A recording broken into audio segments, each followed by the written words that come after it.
Tamil matrimony ஆடி offer. இப்ப membership எடுங்க, ஆடில ஃப்ரீயா யூஸ் பண்ணுங்க. விருச்சகம் இவங்க எந்த கோவில்களுக்கு போகணும் சார்? தன்னை சுற்றி இருக்கக்கூடிய 7 கோவில்களுக்கும் தலைவனாக இருக்கக்கூடிய ஒரு கோவில் தான் இந்த விருச்சக ராசிக்கு பரிகாரமாக இருக்கும். திருவையாறு. இவங்க விருச்சக ராசி வழிபாடு செய்ய வேண்டிய கோவில் திருவையாறு கோவில். சில பேர் கோபம் வந்தால் கத்திடுவாங்கல்ல, தாட் பூட்டுன்னு என்ன பேசுகிறனே தெரியாமல் கத்துவாங்க. இந்த விருச்சக ராசி கோபம் வந்தால் அமைதியாக இருப்பாங்க, பேசவே மாட்டாங்க, மனசுக்குள்ளே அப்படி கர்வமாக இருப்பாங்க, வச்சு செய்வாங்க. இந்த கோவில் சாமி பேர் பஞ்சநதி ஈஸ்வரர். 5 நதி அங்கே ஓடுது. வெள்ளாறு, வெட்டாறு, வடவெட்டாறு, குருஆறு, காவிரியாறு. எல்லா சிவன் கோவில்லையும் ஏதாவது ஒரு திருநாள் அந்த சாமிக்கு என்ன நடக்குங்க, திருக்கல்யாணம் நடக்கும் இல்லையா? திருவையாறில் மட்டும் சுவாமி அம்பாளுக்கு திருக்கல்யாணம் கிடையாது, கல்யாணம் பண்ணிக்க மாட்டாங்க. 27 தீபம், 27 நட்சத்திரங்களை அடிப்படையாக கொண்டு, 27 நாமயோகங்களை அடிப்படையாக கொண்டு 27 தீபம் ஏற்றணும். 27 முறை சாமியை சுற்றி வரணும். அது எவ்வளோ பெரிய கோவிலாக இருந்தாலும் சரிதான், 27 முறை அந்த கோவிலை சுற்றி வரணும். ஆதன ஆன்மீகம் நேயர்களுக்கு ஷாம்லாவின் அன்பு கலந்த வணக்கங்கள். நம்ம ஆதன ஆன்மீகத்துல ஆன்மீகம் சம்பந்தப்பட்ட பல கேள்விகளுக்குமே தினம்தோறும் ஒவ்வொரு வகைகளில் பதில்களை பார்த்துக்கிட்டு இருக்கோம். அந்த வகையில இன்னைக்கு நம்மோடு தாம்பரம் வாராகி ஈசனேசன் அவர்கள் இணைஞ்சிருக்கிறாரு. நிறைய விஷயங்களை கேட்டு தெரிஞ்சுக்க போறோம். வணக்கம் சார். எப்படி இருக்கீங்க சார்? நல்லபடியா போயிட்டு. விருச்சகம் இவங்க எந்த கோவில்களுக்கு போகணும் சார்? விருச்சகம்னு சொல்லும் போதே மனசுக்குள்ள ஒரு உற்சாகம் பிறக்குது. விருச்சகத்தில் நிறைய பிஸ்னஸ் பீப்புள்ஸ்லாம் பார்க்கலாம். சொந்த தொழில் செய்யக்கூடியவர்கள், சுயமரியாதை அதிகம் உடையவர்கள், அதிகம் பேசாதவர்கள், அதிகம் பேசக்கூடியவர்கள், அதிகம் மௌனம் காக்கக்கூடியவர்கள், இதெல்லாம் விருச்சக ராசியில் தான். மௌனமாக இருந்து சாதிக்கிறாங்கன்னா அது அவங்க தான். சில பேர் கோபம் வந்தால் கத்திடுவாங்கல்ல, தாட் பூட்டுன்னு என்ன பேசுகிறனே தெரியாமல் கத்துவாங்க. இந்த விருச்சக ராசி கோபம் வந்தால் அமைதியாக இருப்பாங்க, டோட்டலாக வித்தியாசமாக இருப்பாங்க, பேசவே மாட்டாங்க, மனசுக்குள்ளே அப்படி கர்வமாக இருப்பாங்க, வச்சு செய்வாங்க. தேல் இல்லைம்மா, அப்படி ஒரு நிமிஷத்தை ஒரு வாட்டி சொல்லி சொல்லி காமிச்சுட்டு இருப்பாங்க, ஏன்னா கோபமாக இருக்காங்கன்னு அர்த்தமா. அப்போ இந்த ஆற்றலுடைய விருச்சக ராசி அன்பர்கள், விருச்சக ராசிக்கு இந்த பரிகார கோவில் கண்டுபிடிப்பது ரொம்ப கஷ்டப்பட்டமா, ரொம்ப ரொம்ப கடினம். அதில் தன்னை சுற்றி இருக்கக்கூடிய 7 கோவில்களுக்கும் தலைவனாக இருக்கக்கூடிய ஒரு கோவில் தான் இந்த விருச்சக ராசிக்கு பரிகாரமாக இருக்கும் அப்படின்னு சொல்லிட்டு கடைசியில் திருவையாறு. இவங்க விருச்சக ராசி வழிபாடு செய்ய வேண்டிய கோவில் திருவையாறு கோவில். இந்த கோவில் சாமி பேர் பஞ்சநதி ஈஸ்வரர். 5 நதி அங்கே ஓடுது. வெள்ளாறு, வெட்டாறு, வடவெட்டாறு, குருஆறு, காவிரியாறு. இதுதான் குடமுருட்டியாறு, காவிரியாறு. இதுதான் அந்த கோவிலுடைய சிறப்பா சார்? ஆமாம் ஆமாம் ஆமாம், 5 நதி. அதனால் பஞ்சநதீஸ்வரர்னு அந்த சாமிக்கு பேர். அம்பாளுக்கு அற்புதமான பேர் தர்மசவர்தினின்னு பேர். அறம் வளர்த்த நாயகி. தர்மசவர்தினி, அறம் வளர்த்த நாயகி. இன்னொரு சிறப்பு இந்த கோவிலுக்கு இருக்குது. இந்த கோவிலில் சாமி அம்பாள் கல்யாணம் பண்ணிக்க மாட்டாங்க. மற்ற எல்லா சிவன் கோவில்லையும் ஏதாவது ஒரு திருநாள் அந்த சாமிக்கு என்ன நடக்குங்க, திருக்கல்யாணம் நடக்கும் இல்லையா? திருவையாறில் மட்டும் சுவாமி அம்பாளுக்கு திருக்கல்யாணம் கிடையாது, கல்யாணம் பண்ணிக்க மாட்டாங்க. ஏன்னு கேட்டிங்கன்னா, அதுதான் நந்தி பிறந்த இடம், அதுதான் நந்தி. அப்போ குழந்தையே பிறந்துடுச்சு, அப்புறம் எதுக்கு கல்யாணம் அப்படின்னு சொல்லிட்டு திருவையாறு இருக்கக்கூடிய சுவாமி அம்பாலும் கல்யாணமே பண்ணிக்கிறது இல்லையா? நாம் கல்யாணம் பண்ணி அப்பா அம்மா ஆகிட்டோம், நமக்கு நந்திங்கிற குழந்தையாக பார்க்கல, நம்ம தன்னுடைய குழந்தையாக பார்க்குறாங்களா நந்தியை. அதனால தான் இவங்க அப்பா அம்மாவாக இருந்து சுத்துப்பட்டு 7 ஊர் அது அங்கேருந்து, அதாவது திருமழப்பாடி, திருப்பழனம், திருசோற்றுத்துறை, திருவேதிக்குடி, திருப்பூந்துருத்தி, திருக்கண்டியூர், திங்களூர். இந்த 7 கோவிலிருந்து நந்தியுடைய பையனுடைய கல்யாணத்துக்கு 7 விதமான மங்கள பொருட்கள் சீர்வரிசை வருது. இந்த முன்னின்று இந்த பஞ்சநதீஸ்வரரும் அறமலர்த்தனாகி முன்னின்று நந்தி பெருமானுடைய கல்யாணத்தை பண்ணுறாங்க. அப்போது ஒரு தர்மமான ஒரு கோவில், புரியுதுங்களா, தர்ம சிந்தனையுடைய, பிறருக்கு உதவி செய்யக்கூடிய எண்ணம் படைத்த ஒரு கோவில். ஒரு கருமி உள்ளே போனால் கூட வெளியில் வரும்போது அவன் தர்ம சிந்தனையோட வெளியில் வருவான். 10 பைசா கொடுக்க மாட்டான், வெளியில் வரும்போது தானம் பண்ணிட்டு வருவான். அப்பேற்பட்ட மாற்றங்கள் நிகழக்கூடிய ஒரு ஆலயம் திருவையாறு. இந்த கோவிலுக்கு எப்படி சார் போகிறது? திருவையாறு ரொம்ப ரொம்ப ஃபேமஸ்மா. நீங்கள் யாருமே அங்கே தியாகராஜருடைய ஆராதனை உற்சவம் நடக்குதே, அது அங்கே தான் நடக்குது. அதனால் நம்ம ரொம்ப அது பாடுபட வேண்டிய அவசியம் இல்லை. திருவையாறுன்னு லொக்கேஷன் போட்டாலே வந்துடும், எங்கேருந்து போனால். மெயினாக இது தஞ்சாவூர்லேருந்து போகலாம். தஞ்சாவூர், திருச்சி, அரியலூர், பெரம்பலூர் இதுதான் ஜங்ஷன்.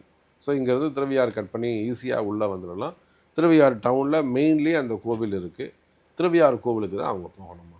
விருச்சகராசி திருவையாறு கோவிலுக்கு போகணும்னு சொல்லிட்டீங்க, என்னைக்கு போகணும், எந்த நேரத்தில் போகணும்? திருவையாறு இப்போ விருச்சகராசின்னு எடுத்துக்கிட்டிங்கன்னா சனியுடைய காரகத்துவம் அங்கே அதிகம். சனி புதன் காம்பினேஷன். சனி புதன்னா அனுஷம் கேட்டை, ஏன்னா விசாகம் ஒரு பாதம் தான் அங்கே இருக்குது. அப்போது விருச்சகராசிக்கு அவங்க பிறந்த நட்சத்திரமான ஜன்ம நட்சத்திரத்தில் போவது சிறப்பு. அவங்க அனுஷமோ கேட்டையோ அல்லது விசாகமோ எந்த நட்சத்திரத்தில் அவர்கள் பிறந்திருப்பார்களோ அந்த நட்சத்திரத்தில் அவங்க அந்த கோவிலுக்கு போகிறது சிறப்பு.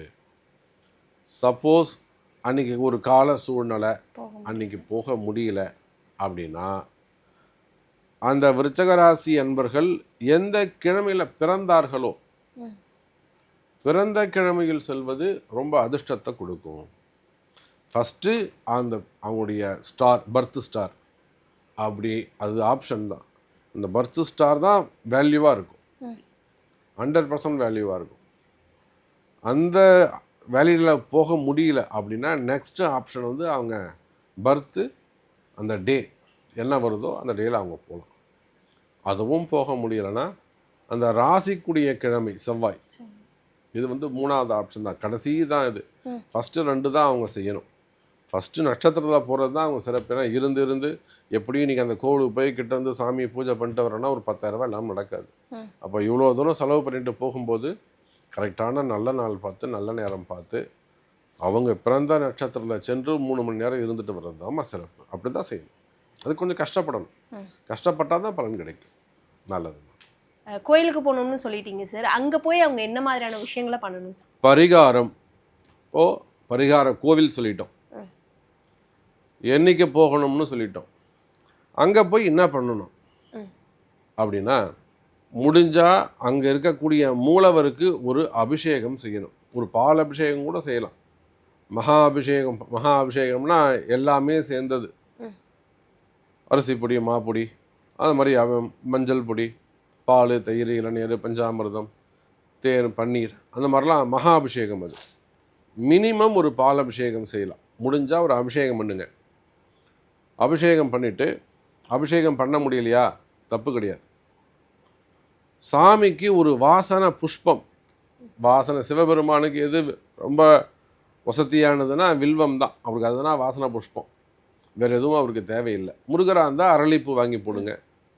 அப்போ அந்தந்த தெய்வத்துக்கு உகந்த வாசனை புஷ்பத்தால் ஒரு மாலை வாங்கிட்டு எப்படியாவது அங்கே இருக்கக்கூடிய அந்த குருக்களை அணுகி சாமிக்கு சகஸ்ரநாம அர்ச்சனை செய்ய வேண்டும்.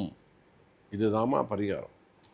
அந்த சாமிக்கு சகஸ்ரநாம அர்ச்சனை செய்ய வேண்டும். அது எந்த கோவிலாக இருந்தாலும், எவ்வளோ பெரிய கோவிலாக இருந்தாலும். சப்போஸ் நான் நீங்கள் வெளியூரில் இருக்கிறீங்க, வெளி மாநிலத்தில் இருக்கிறீங்க, வெளிநாடுகளில் இருக்கீங்க, உங்களுக்கு அந்த குருக்களுடைய நம்பர் கொடுக்குறோம், வேணும்னா ஹெல்ப் வேணும்னா நம்ம செய்கிறோம். இல்லை உங்களுக்கு வேணும்னா நாங்கள் அந்த அர்ச்சனையை கூட உங்களுக்கு செய்து கொடுக்குறோம். கவலை, என்னால் வர முடியல, நான் இப்போ நிறைய அன்பர்கள் சொல்லுவாங்க, நான் அடிபட்டிருக்கேன், என்னால் போக முடியாது அப்படின்வாங்க, நான் வெளியூரில் இருப்பேன்னு சொல்லுவாங்க. அவங்களுக்கு வேணும்னா அந்த உதவி கூட நம்ம அவங்களுக்கு செஞ்சு கொடுக்குறோம். அப்போ அங்கே போய் அந்த கோவிலுக்கு போய் என்ன செய்யணும்னா, சாமிக்கு ஒரு அபிஷேகம் முடிந்தால், முடியலைன்னா தப்பு கிடையாது, ஆனால் கம்பல்சரியாக சகஸ்ரநாம அர்ச்சனை செய்ய வேண்டும், அதெல்லாம் சந்தேகமே கிடையாது. முடிச்சுட்டு சாமிக்கு 27 தீபம் ஏற்ற வேண்டும். 27 தீபம், 27 நட்சத்திரங்களை அடிப்படையாக கொண்டு 27 நாமயோகங்களை அடிப்படையாக கொண்டு 27 தீபம் ஏற்றணும். ஏற்றிட்டு 27 முறை சாமியை சுற்றி வரணும். அது எவ்வளோ பெரிய கோவிலாக இருந்தாலும் சரிதான். 27 முறை அந்த கோவிலை சுற்றி வரணும். ஒரு 1.5 மணி நேரத்துலேருந்து 3 மணி நேரம் அந்த கோவிலில் நீங்கள் இருக்கணும். அங்கே உங்களுடைய ப்ரெசன்ட் அங்கே 3 ஹவர்ஸ் கண்டிப்பாக இருக்கணும். அப்போ தான் நான் சொன்ன அந்த ஜென்மாந்திர முடிச்சு அந்த மண் உங்கள்கிட்ட பேசும். புரியுதுங்களா? நீங்கள் யாருன்னு அந்த மண்ணை புரிஞ்சுக்கிறதுக்கே கொஞ்சம் டைம் எடுத்துக்கும். 1.5 மணி நேரம் ஆகும். அப்போ அடுத்த 1.5 மணி நேரத்தில் தான் உங்களுடைய கர்ம வினையை போகிறதுக்கு அந்த பூமி பேசவே ஆரம்பிக்கும். இப்போ மினிமம் 3 ஹவர்ஸ் நீங்கள் அந்த டெம்பிளில் அந்த கோவிலில் நீங்கள் இருக்கணும். அப்போ இந்த முறையில் அபிஷேகம், சகஸ்ரநாம அர்ச்சனை, ஒரு நைவேத்தியம், 27 தீபம், 27 முறை பிரதட்சணை வரணும். முடிச்சுட்டு கோவிலை விட்டு வெளியில் வந்து என்ன செய்யணும்? ஒரு அன்னதானம் பண்ணணும். ஒரு 11 பேருக்கோ உங்களால் என்ன முடிஞ்சதோ, இல்லை ஒரு 2 கிலோ ஏதாவது ஒரு பிரசாதம் சொல்லி துணையில் போட்டு ஒரு 10 பேருக்கு கொடுக்கலாம். அன்னதானம் மிக மிக முக்கியம். இதில் என்னைக்கு போனோன்னா உங்கள் ஜென்ம நட்சத்திரத்தை அன்றைக்கி போகணும். நீங்கள் எந்த நட்சத்திரத்தில் பிறந்திருக்கிறீர்களோ அந்த பிறந்த நட்சத்திரத்தில் போகலாம். அப்படி இல்லைன்னா நீங்கள் பிறந்த கிழமையில் போகலாம். அப்படி இல்லைன்னா உங்கள் ராசிக்குரிய கிழமையில் நீங்கள் போகலாம் அப்படின்றத நம்ம சொல்லியிருக்கிறோம். ஸோ பரிகாரம் இதுதாம்மா. இந்த பரிகாரத்தை தான் அவங்க செய்யணும். செய்து வீடு திரும்புவார்களே ஆனால் அவங்களுடைய கர்மா எப்படிப்பட்டதாக எவ்வளோ பெரிய கஷ்டங்களாக இருக்கலாம். அது 80 கோடி கடனாக இருந்தாலும் சரி தான், இல்லை 8 கோடி கடனாக இருந்தாலும் சரி தான், இல்லை வாழ்க்கை பிரச்சனைகளாக இருக்கலாம். நிச்சயமாக அது உடையும். இது நாம் நிறைய பேருக்கு சொல்லி கொடுத்து அவங்க ஜாதக ரீதியாக நம்ம அவங்களுக்கு சொல்லி கொடுத்துருக்குறோம். இது எல்லாமே நம்மக்கிட்ட வர ஆரோஸ்கோப்பை வச்சு அவங்கள அந்த கோவில்களுக்கு அனுப்பி ஆராய்ச்சி செய்து நம்ம என்றைக்கு அனுப்பணும், இவங்க என்ன ராசி, ரெண்டையும் மேட்ச் பண்ணி இப்படி செய்த ஆராய்ச்சியுடைய பலன் தான் இந்த கோவில்கள் எல்லாம்.